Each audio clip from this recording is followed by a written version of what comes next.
Bonjour à tous, comme je l'ai dit, on n'abandonne jamais sur un échec. Donc, j'ai foiré le modding de cette manette de PS4, donc pour la passer en USB-C. Ça a foiré, mais je n'abandonne pas.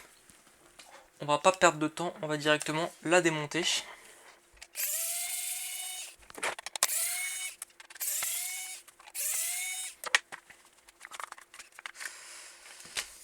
Hop, on déconnecte la nappe. Donc, toujours ceci est toujours pété. Donc, on avait enlevé cette petite carte. Oui, entre temps j'ai remis du plastique pour refaire un pas de vis pour pouvoir revisser ici et vous allez voir pourquoi. Donc j'avais ruiné cette carte. Donc et de toute façon de ce que je voulais faire, j'aurais pu la lumière. Parce que mettre un USB-C là-dedans t'empêche du coup d'avoir la lumière pour éclairer à ceci. Mais j'ai trouvé sur l'internet un Norvégien qui a fabriqué ceci. Donc des petits PCB qui en fait remplacent ces PCB d'origine. Donc je vais tout de suite vous le sortir. Chose à savoir, sur les PS4, il y a 5 modèles de manettes de PS4. Chacun a une carte, donc comme celle-ci, différente. Là, nous avons, c'est écrit juste là, JDS 040. Et notre magnifique Norvégien qui a designé ces petites cartes, il a fait pour les 5 manettes différentes. Bon, là, on peut voir que c'est pas la bonne forme. Je sais pas si finalement il a remis la même chose pour toutes les manettes ou pas. Mais il y a marqué JDS 40, donc sur son site il n'y avait pas les zéros qu'il y avait avant, du coup je me dis que c'était pareil. Normalement ça devrait marcher, et on voit que c'est plutôt joli noir avec des dorures. Vous savez quoi, on va pas perdre de temps, on va l'installer. Donc à savoir qu'il va falloir découper. Donc ah oui, ça coûte une dizaine d'euros. Précisément 10 euros, mais en France, vu qu'on est taxé à la mort, tu payes 13 balles. Avec les frais de port, t'en as pour 18, 19 euros, quelque chose comme ça. Donc il faut creuser. Ça, il l'explique dans sa vidéo, parce qu'il y a toute une chaîne YouTube que je vous mets dans la description, évidemment, où il a montré pour chaque carte décortiquer tout pour refaire un design, pour tout refaire. Quelqu'un qui a pris beaucoup de temps pour faire ça.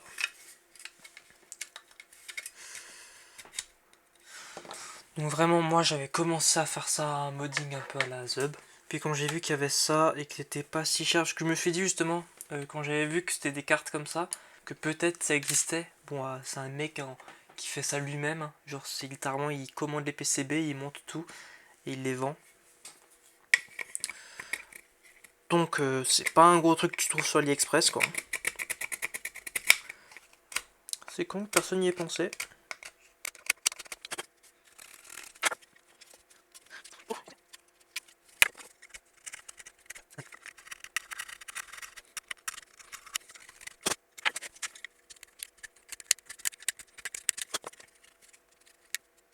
Et voilà, on n'a plus qu'à insérer.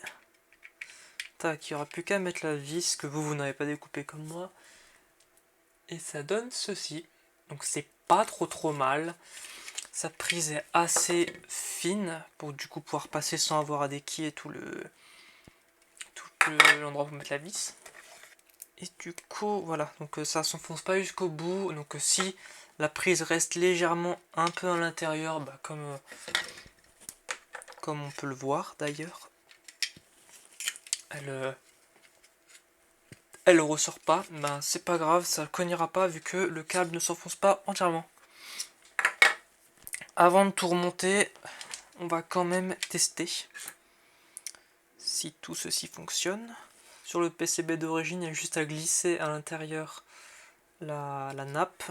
Sur celui-ci, il y a un petit clip à lever.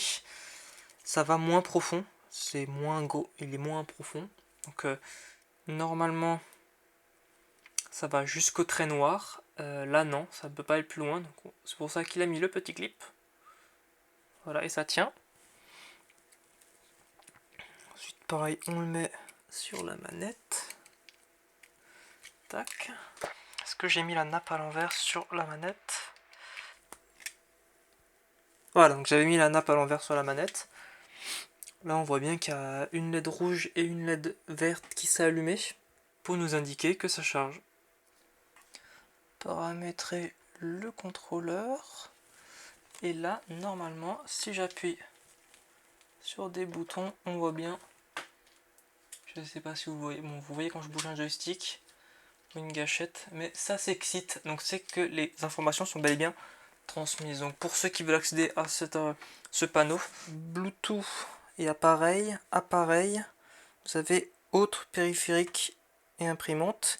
Ça vous ouvre ceci qui est l'ancienne page du panneau de configuration de Windows 7 qui est toujours existant. Vous allez sur votre contrôleur, vous faites paramètres de contrôleur de jeu, propriétés, et là vous avez tout. On va pas perdre plus de temps, on va entièrement remonter cette petite manette, ça va prendre littéralement 2 secondes.